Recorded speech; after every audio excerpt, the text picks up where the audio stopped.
G'day, it's Simon and James. Welcome to Southeast Cars and Coffee. It is a very special morning this morning. Tons of stuff going on. You start us. What do we got? You organise it. So it is a Red Bull F1 collab. The third year in a row that we've done this. Love seeing this car out here. It's one of the newer cars as well. It's mental. We have that. We have a Huayra. We have a ton of really nice pistas. 765, probably the coolest spec 765 Spider that I've seen. It is a awesome morning. Yeah, it's absolutely busy. I mean, there's so much stuff that's been coming in. There's hot rods, there's classics, there's muscle cars, there's everything you can possibly think of.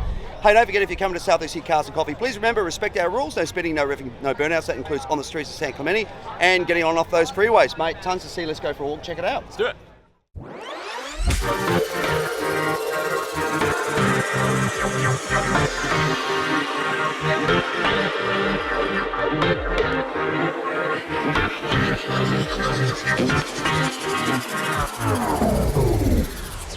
Hey, James, have a look at this.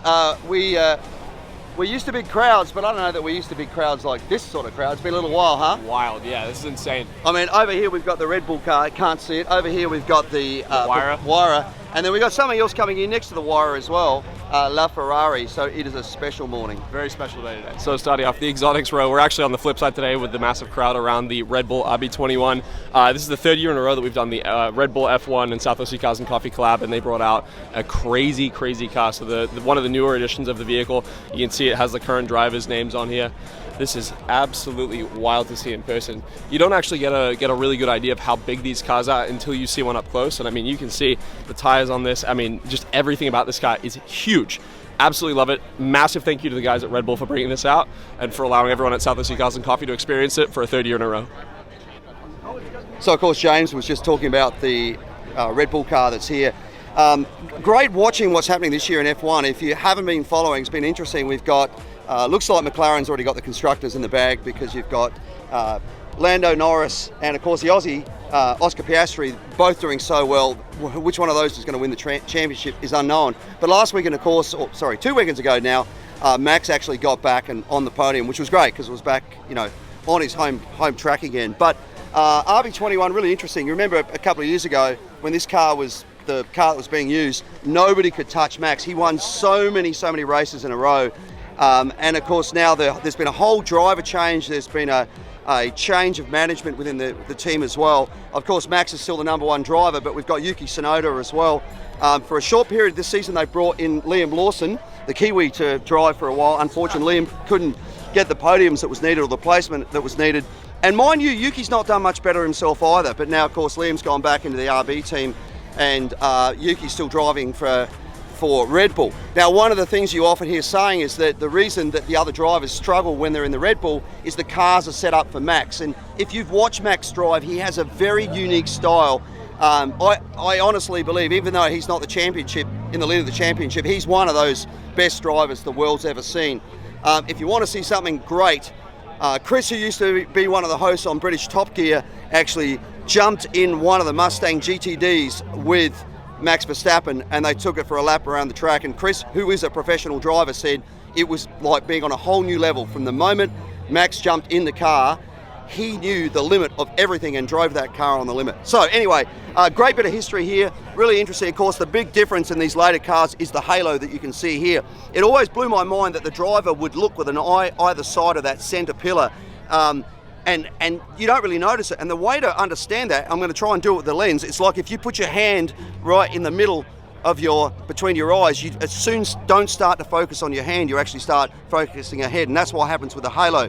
The halo has saved so many lives, not only because of when cars come up over the top of the car, but when they roll as well. This is providing a level of protection that never used to happen and used to cause a lot of death. So great having the car here. As James said, big thank you to Red Bull. Great having this number of people around enjoying it as well.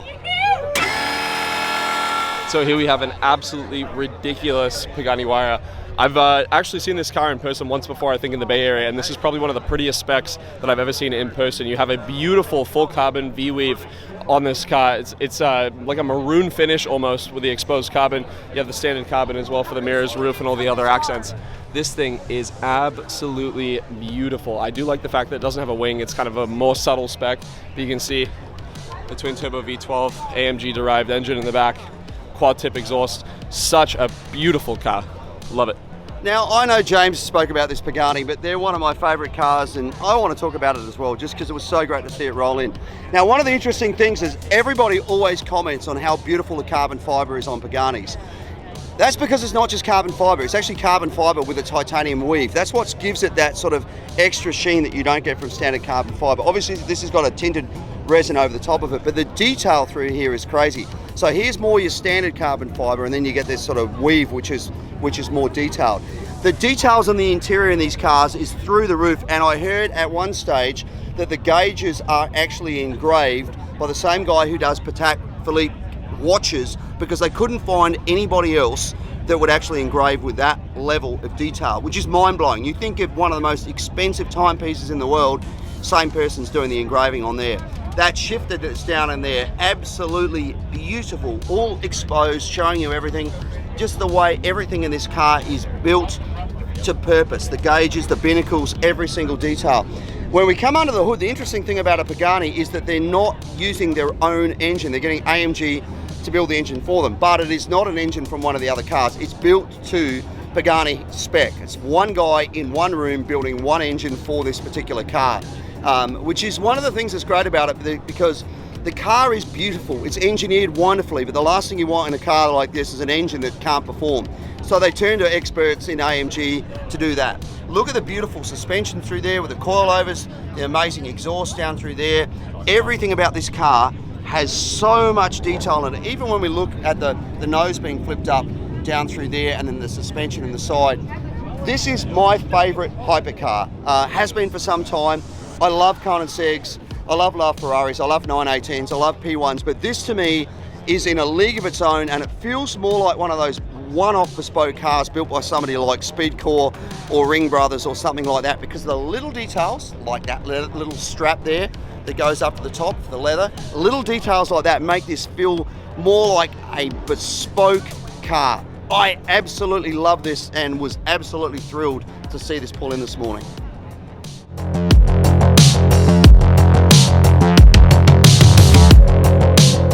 So here we have once again probably the prettiest spec 48 Pista back at the show again. I know that last week we looked at an 812 GTS that was finished in this color, but I think the 48 Pista has to take the cake for this finish. It is absolutely stunning. The owner has spec'd this thing superbly. You have so much carbon fiber on this. Carbon fiber lip, little canards, wheels, the full interior package as well. I mean, you have these gray seats, which are crazy. I've never seen a gray interior on any other 48 Pista, but absolutely beautiful. Love this car.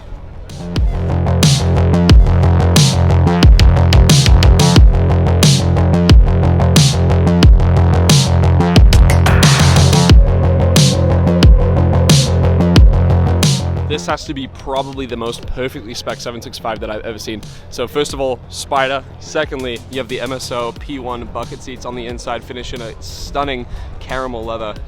This thing is absolutely beautiful. You have blue Alcantara throughout as well, and then a stunning deep blue exterior, silver wheels, orange accents, every carbon pack that you could possibly spec on this car. Someone has gone nuts with the spec sheet on this. I'm sure that it's a full MSO commission build, but this is just, oh my god, this is beautiful. Like when they have like, wow.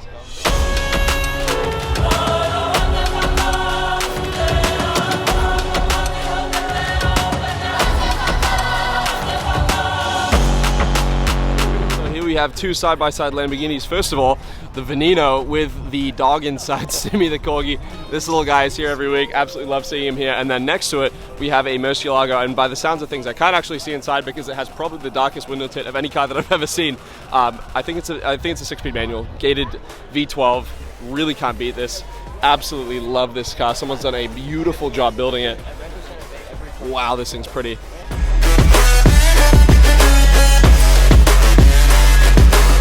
Oh man, how cool is this? We got the Huayra next door over there, got the Red Bull over there, and look what's pulling in here. LaFerrari. What a special car. These things have not dated at all. They're so pretty, so pretty. You know, there are people that complain that the replacement battery on these things is $400,000 or something like that. The reality is they have gone up so much in value. If you own one of these, who cares if you've got to spend $400,000 on a battery pack? It is such a pretty car. They have not dated at all.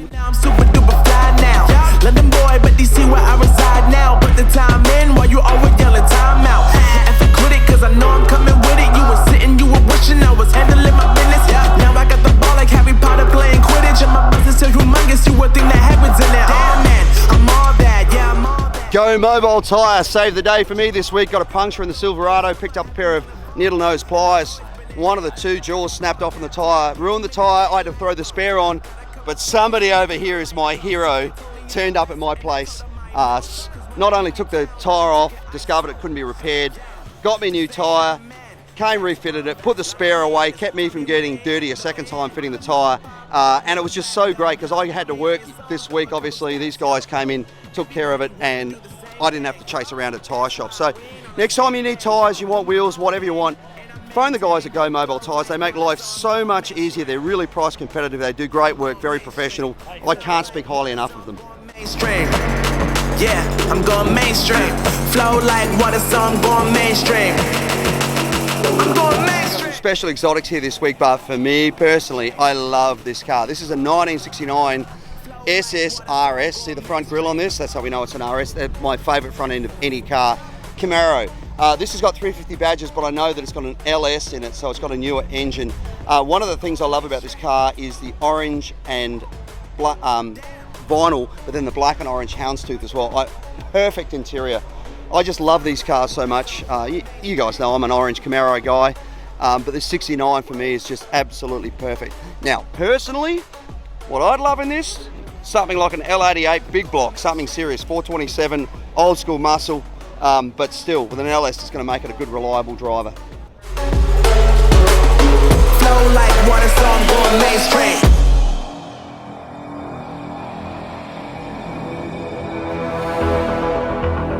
Great to have the guys from High Shot Cinematics here. You can just see their name on the back of their Porsche here. These guys did rolling shots for us this morning. Have a look at this rig that they bring in. Super cool. Have a look at what they're doing. It is so incredibly well set up. This is very professional. Heck of a lot more elaborate than what we do, and just great to have them in, rolling cars in and just doing shots of the show.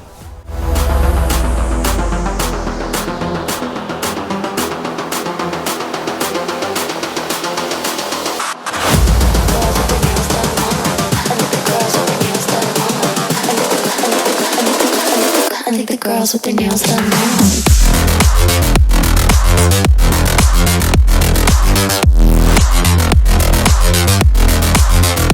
Girls with their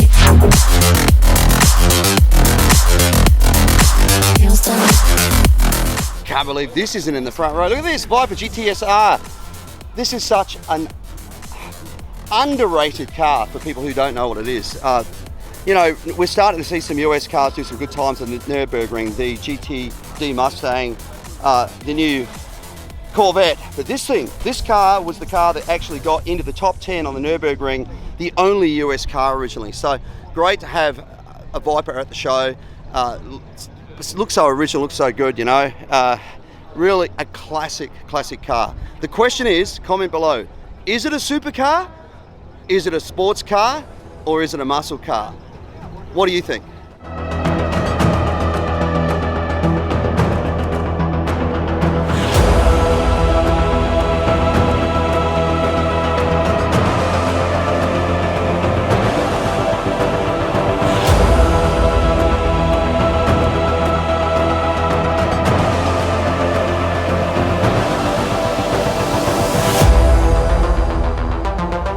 There is a misconception amongst car guys that if you have an electric car, you're not a car guy. Well, look at this.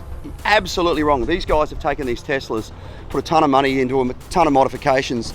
Very much car people. So look at the first one, running air ride on there, got a wide body kit. Look at the tank and everything in the front through here. Same with this one, slammed in the weeds, air ride, it's got a wrap on it. Same with this one, running air. They're all running air ride, in fact. It's got artwork on the top of it in a wrap through here.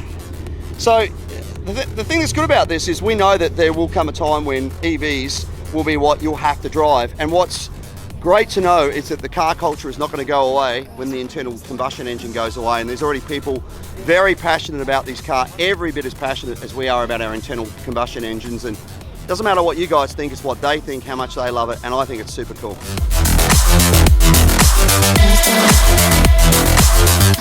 Girls with their nails done now.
Starting to thin out now. We're at 25 past 10. Ton of motorcycles this morning. Great little BMW sitting amongst them. But look at all the motorcycles over here. Love the orange of that Suzuki over there. Some over there, all the way through here. Got to be several hundred through here. All the way down through here. Yeah.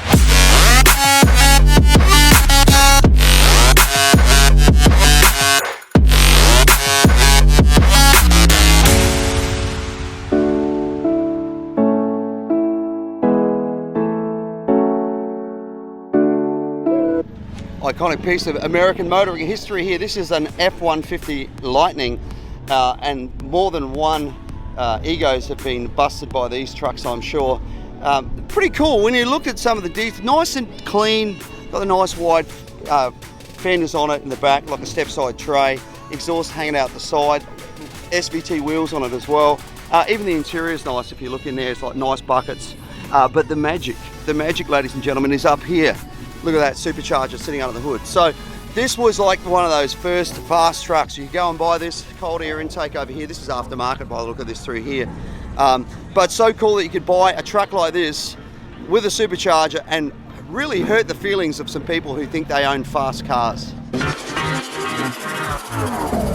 That is it for a very busy F1 edition of Southwest Sea Cars and Coffee. Thank you guys so much for coming out, and please remember, if you are attending the event, respect our rules: no revving, no speeding, no burnouts. That includes on the property, driving through the streets of San Clemente, and then getting on and off those freeways. I want to say a massive thank you to all the sponsors. We have the Bracketeer Way Marketing, McGuire's, Mazda, Next Level Auto Protection, Spark, iAccident Lawyers, Go Mobile Tires, Sierra, Ineos Grenadier, European Exotic Center, Josh the Auto Buyer, Hillbank Motor Corporation, and of course Magnaflow and Camberg as well. I want to say a massive thank you as well to all the volunteers that help us out each and every week. We could not do it without you guys. Remember, if you want to become a volunteer, hit us up on Instagram at South OC Cars and Coffee Merch, where we handle all the volunteer rostering. And while you're over there, check out some of our hats, hoodies, brand new F1 t-shirts, all that kind of stuff that you could possibly want from South OC Cars and Coffee Merch.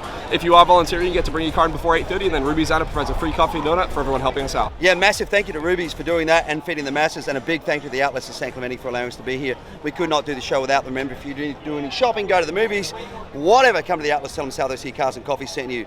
Well, that is it. Thank you so much for watching. Don't forget to like, comment, and subscribe. We'll see you back here next week for another South OC Cars and Coffee. Thank you guys.